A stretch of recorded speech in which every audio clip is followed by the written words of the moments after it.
Welcome to my YouTube channel, friends. Today I will tell you the final part, how to print UC after physical inspection. We have done work completion part 1 and we have done physical inspection part 2, and now this is the final part, how to download UC. Go to my module,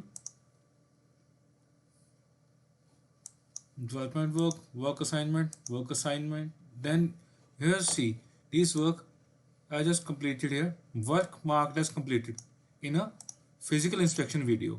Now we have downloaded the UC of this work. So see this video, log into IA main ID, go to manage inbox, click the work you have to download the UC for. Just here, I just want to download for UC for this first work. Click on the document number. Then you will see all payment has been success.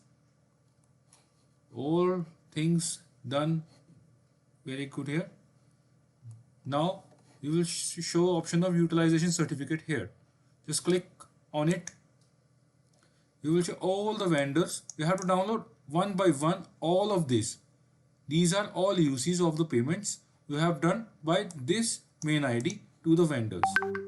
If there was a single vendor, you will generate a single UC. If you are multiple vendor, you have a multiple UCs here. So click on it. You have downloaded like this UC here. Just see, work completed, work amount. I have downloaded all the four. Get the print of it and get signed by the DDO here and stamp and submit to the Deputy SA offices. Thank you.